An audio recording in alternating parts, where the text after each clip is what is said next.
The thing about gardening is once you've started it, it's kind of an addiction. So I really like it.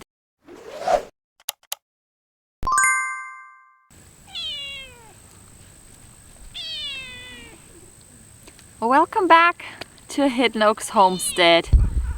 It is slowly warming up. It's not quite gardening season yet, but it's time for us to get ready.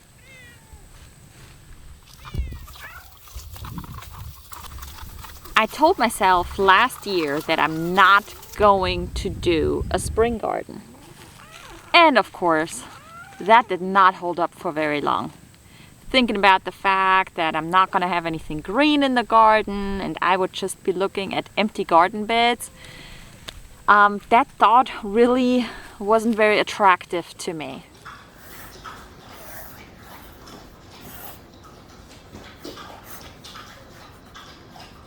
The thing about gardening is once you've started it, it's kind of an addiction. So I really like it. I really like to get outside, get my hands dirty, plant stuff, harvest stuff, cook with it, preserve it. I love it. So even though last year really didn't work out so great, I'm still going to be planting a spring garden this year, regardless. We are in gardening zone 8B in the Florida Panhandle here. We have super hot and humid and wet summers with hurricane season, so lots of water, lots of rain. In-ground gardening can be a little bit tricky for us. We tried out some in-ground gardening last year. We also have, of course, our raised beds. We are going to be doing more in-ground gardening this year again, but we're going to try something different. I'm not going to put landscape fabric down because I think that really didn't help us much last year. All these cats. And we're going to be using lots of mulch. Mulch is one of those things that we can source for free around here. Florida is very green. We have lots of trees. And a couple of times a year, our local power company goes through and cuts back branches or cuts down trees and they mulch them down. So it's completely organic. It hasn't been treated with anything. It's just straight up mulch. It's not colored, straight up, and it feeds the ground beautifully. It looks great too. Now, it's not black or red mulch, but it still looks beautiful. And again, it feeds the ground and it keeps the ground somewhat dry, even during the rainy season. So we're going to be using lots of mulch, and we already picked up our first load this year. We're going to go and pick up another one because all we got to do here is go up the road about 10 minutes and get a load of mulch. What are y'all doing?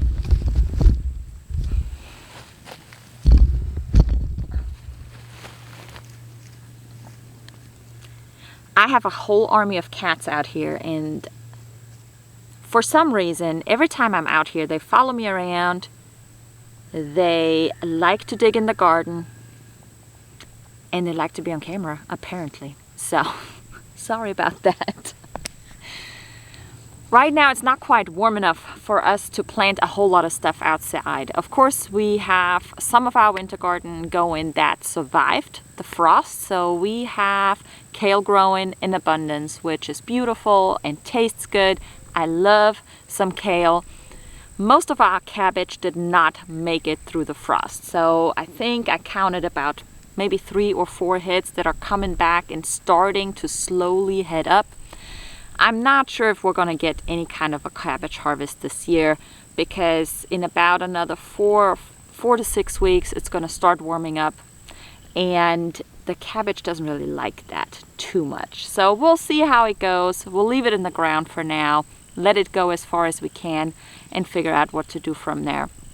The broccoli is forming heads, which I'm excited about, and even the cauliflower is forming some heads. So the cauliflower and the broccoli that actually made it through the frost are looking good. So at least we'll get that. Could be worse. The garlic looks beautiful. We're gonna get our first harvest of carrots out of the ground very soon here, and I am planting a bunch more carrots and radishes very soon to help break up the ground a little bit for the spring garden. So what we have going in the garden right now is some cover crops, some winter crops, and the little greenhouse that is housing a couple of peppers that I don't have in the house. We'll see how the outside ones survive this year. We're going to extend our herb garden this year. I have a couple more beds that I need to put up, and we just went to a local lumber store. Not really lumber store, they do reclaimed wood, so they break down decks and things like that, and they take all the screws out, break it all down, and then you can go and get all that reclaimed wood. And they have amazing product there for the garden and fencing and livestock buildings that we're building here.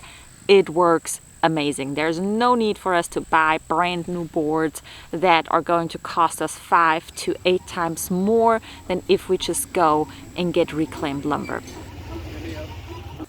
The wood that we're getting from them is treated for to withstand marine life because it's coming from decks from the rivers and the salt water here.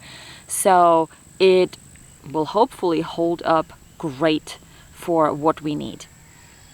For some of the gardening beds that I'm going to build with some of this reclaimed wood and decking material that we have here, I'm planning on making a couple of beds for along the fence line to have some smaller, more manageable beds for some of the herbs and more the flowers and wildflowers that I'm going to be planting this year. Give me a couple of weeks. This place is going to look awesome.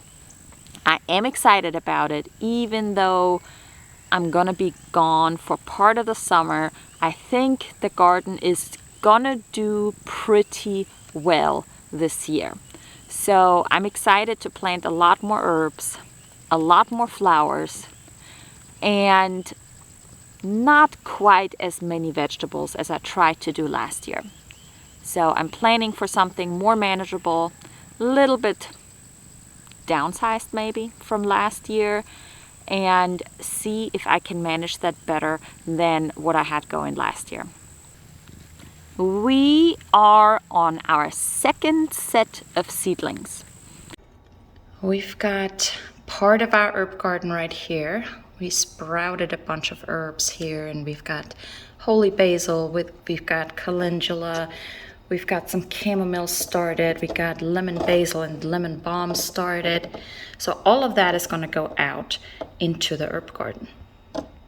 We started our peppers a couple of weeks ago, and then once the peppers started sprouting and coming up, we seeded out tomatoes.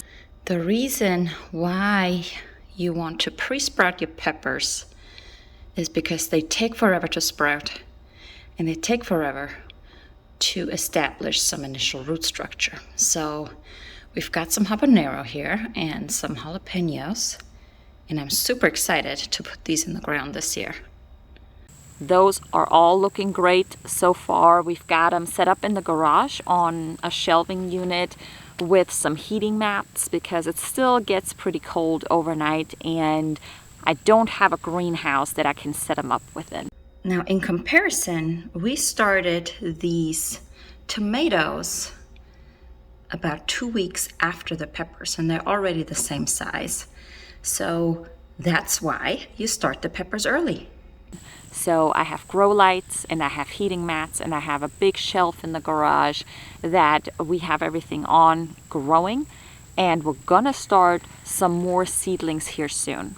So we've got herbs started, we've got pepper started, and we've got tomatoes started. And then this week we're going to be starting some pumpkins, some melons. We're going to start some cucumbers. That's the word I'm looking for. I had the picture in my head, but I couldn't think of the word. Forgive me. Cucumbers. And we're going to get those started. and we're gonna try to make it as manageable as possible so that we don't have to plant everything at the exact same time. I also got more potatoes this year, more seed potatoes. So I'm gonna run a little bit of an experiment of growing them half and half, some of them in grow buckets, and some of them will be in ground, and we'll see where they do better. So wish me luck with that. Even though the garden looks a little bit sad right now, I am excited about what we already have in here. We've got our first truckload of mulch, where we got our compost going. We have been building soil a little bit at a time, and with the cover crop that we have in, we're going to till that in to feed the ground as well before we plant out here and direct plant some of the corn seeds that we have. And from there, once the temperature warms up, it's all going to turn green and beautiful. Whether that's weeds or the garden, we'll have to see. But we're just going to manage as we go, a little bit at a time, and we're just going to take it easy this year. We're going to give ourselves some grace. If it doesn't work out, it doesn't work out, and we're going to write it off as a learning experience. We're trying something a little bit different with pre-sprouting this year, so see how that goes. You see these are starting, you see these little bubbles on top? They're starting to sprout. So once they're pre-sprouted, we're going to put them into a mixture of cornstarch and direct seed them outside. If you are in gardening zone 8B, 8A, 9A, so around where we are in regards to growing zone, let us know what your garden plans are this year. What are you planting? Are you expanding? Are you getting smaller? Are you moving to raised beds? Are you moving away from raised beds? Are you doing grow stocks? Are you building out on your balcony? What are you doing? Are you growing flowers, vegetables? Just for fun? Let us know what you're doing. I'd love to hear from you, and I will see you in the next video.